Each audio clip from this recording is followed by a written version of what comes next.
وہاں دیکھا کہ ایک پتھر ہے، بڑا خوبصورت گول پتھر سفید، جس سے نور ہی نور پھوٹ رہا ہے.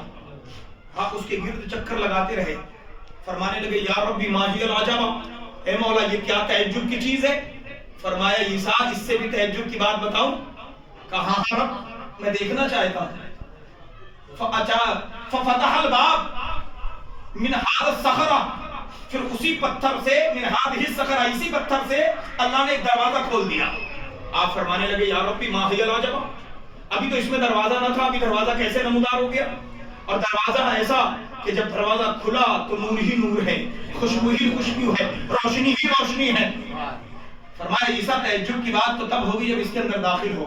جناب عیسیٰ داخل ہوئے اور اندر جا کے دیکھا تو ایک شخص نورانی چہرے والا، سفید ریشے والا، نور ہی نور ہے چہرے پر، سجدے میں پڑا ہے. جناب عیسیٰ علیہ السلام جا کے بیٹھ گئے. جب وہ نماز سے فارغ ہوا تو سلام عرض کیا، اور کہنے لگا کہ اگر میں غلط نہیں تو آپ جناب عیسیٰ علیہ السلام ہیں. کہاں سے پہچانا ہے؟ لیکن تجھے کیسے معلوم؟ کہا رب نے مجھے بتا دیا تھا. سبحان اللہ، میرے رب نے مجھے بتا دیا تھا کہ آپ آنے والے ہیں. کہا میں حیران ہوں، تو اس پتھر میں کہیں سے ہوا نہیں آتی، سانس کیسے لیتا ہے، زندگی کیسے گزار رہا ہے، کب سے سجدے میں؟ کہا کہ حضور میں 450 سال سے اللہ کی عبادت میں لگا. کہا کھاتے کیا ہو؟ کہا جب بھوک لگتی ہے تو انگور کے خوشے نمودار ہوتے ہیں، بڑی خوشبودار لذیذ انگور کا خوشہ ہوتا ہے، کھا لیتا ہوں. پیاس لگتی ہے تو ایک نہر نمودار ہوتی ہے جس کا پانی دودھ سے زیادہ سفید، مشک سے زیادہ خوشبودار، شہد سے زیادہ میٹھا ہوتا ہے، میں پی لیتا ہوں اور کئی برس تک مجھے بھوک نہ پیاس لگتی ہے. کہا ماہی العجب یا ربی، یہ کیا تعجب کی بات ہے؟ تیرا ایسا نیک بندہ بھی ہو سکتا ہے جو 450 سال سے صرف تیری عبادت کر رہا، گناہ کر ہی نہیں رہا، اس کی نیکی کتنی زیادہ ہوگی؟ اے عیسیٰ اس سے بھی تعجب کی بات بتاؤں؟ کہا ہاں ربی. کہا میرا محبوب تیرے بعد آنے والا ہے، جن کا نام ہم نے آسمان میں احمد، زمین میں محمد رکھا ہے صلی اللہ علیہ وسلم.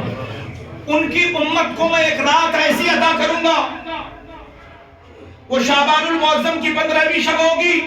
اس رات میں اس امت نے اگر 2 رکعت نماز صلاۃ التسبیح کی پڑھ لی تو اس کی 2 رکعت کی نماز کا ثواب اس کے 450 سال کی نیکیوں سے بھی زیادہ ہوگا.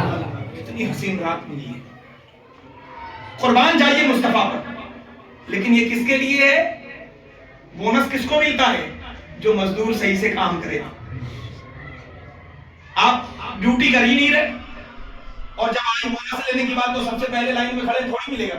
تنخواہ تو آپ کو ملتی نہیں ہے کیونکہ آپ کام کرتے نہیں ہیں. دوستوں اگر آپ کے اوپر فرض نماز باقی ہے تو صلاۃ التسبیح آپ نہیں پڑھ سکتے، پہلے قضائے عمری پڑھنی ہوگی، تب صلاۃ التسبیح کا مزہ ہے. لہٰذا اگر باقی ہے تو عمر میں حساب لگا لو، اپنی زندگی کا کیلکولیشن کر لو، مرنے سے پہلے پہلے اپنی قضائے عمری مکمل کرو، پھر صلاۃ التسبیح پڑھو، تب اتنا ثواب ملے گا. ورنہ پتہ یہ چلا کہ فرض کا پتہ نہیں سنت ادا کیے جا رہے تو ایسا نہیں چلے گا. کئی لوگ ایسے ہیں جو دن رات درگاہ پہ پڑے ہوئے ہیں، کہنے میں اللہ کے ولیوں سے محبت کرتا ہوں. اللہ کے ولیوں سے محبت کرتا ہے، اچھی بات ہے اللہ کے بندے، لیکن اللہ سے بھی کچھ کرتا ہے. تو مسجد میں تو دکھتا نہیں، نماز میں تو نظر آتا نہیں، تو اللہ کے ولیوں کے قریب چلا گیا لیکن اللہ تعالیٰ کی بارگاہ میں تو سجدہ ہی نہیں کرتا. یہ تو سوچ وہ اللہ کے ولی بنے کیسے؟ اپنے رب کی عبادت کر کے. تو ان کا پیغام بھی تو سن لے کہ پہلے نماز پڑھ پھر میری بارگاہ میں آ، تب دعا قبول ہوگی. سبحان اللہ. آپ درگاہ پہ پوری عمر پڑے رہا، کچھ نہیں ہو سکتا، کوئی فائدہ نہ ملے گا جب تک کہ رب راضی نہ ہو جائے، جب تک پیارے محبوب نہ راضی ہو جائیں. اس لیے شعبان کی رات بڑی اہمیت والی رات ہے. پوری رات جاگ کر عبادت کیجیے. قبرستان زیارت کے لیے جائیے، میرے مصطفیٰ کی سنت ہے، سرکار جایا کرتے تھے. 15ویں شعبان کی شب میں سرکار رات کے آخری پہر میں جاتے تھے. ہمارے یہاں لوگ مغرب پڑھی اور قبرستان پہنچ گئے، کم سے کم 2 پہر گزرنے کے، 2 رات کا 2 پہر گزر جائے، تیسرے پہر میں آپ نکلے گھر سے اور کوشش کریں پیدل جائیں پیدل آئیں، درود پڑھتے جائیں درود پڑھتے آئیں، حافظ ہیں تو قرآن پڑھتے جائیں قرآن پڑھتے ہوئے آئیں. قبرستان میں درود و سلام پڑھیے، قرآن کی تلاوت کیجیے. وہاں آگ نہ جلائیں. لوگ جاتے ہیں موم بتی جلا رہا ہے, کوئی اگربتی جلا رہا ہے, قبروں پہ جلا کے ڈال دیتے ہیں. آگ نہ جلائیں, خوشبو کریں. گلاب کا پانی لے جائیں, عطر کی شیشی لے جائیں, گلاب کی پنکھڑیاں لے جائیں, ان کی خوشبو کریں. انہیں پسند ہے لیکن آگ پسند نہیں ہے, انہیں آگ سے نفرت ہے. تو آپ بظاہر ان کی دعا لینے کے آپ کو اوپر سے بد دعا ملے گی. اس لیے آگ کا انتظام نہ کریں, کوشش کریں خوشبوؤں کا انتظام کریں. تو حضرات انشاءاللہ جمعرات کا جو دن آ رہا ہے, وہ دن گزار کر جو رات ہوگی وہ جمعے کی رات ہوگی.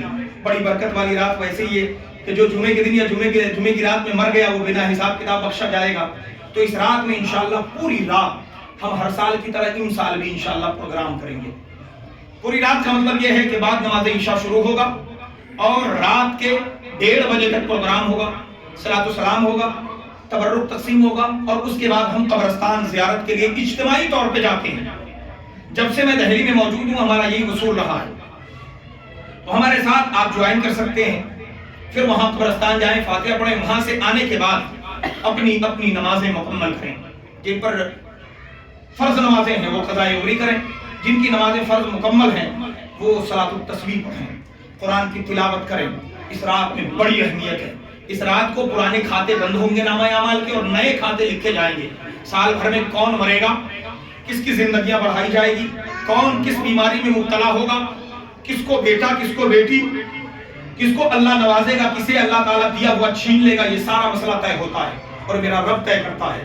اللہ کہتا ہے میرے فرشتوں جاؤ آسمان پر, مغرب کے بعد سے آسمانی دنیا پر فرشتے نزول کرتے ہیں اور وہاں سے رات بھر اعلان کرتے ہیں.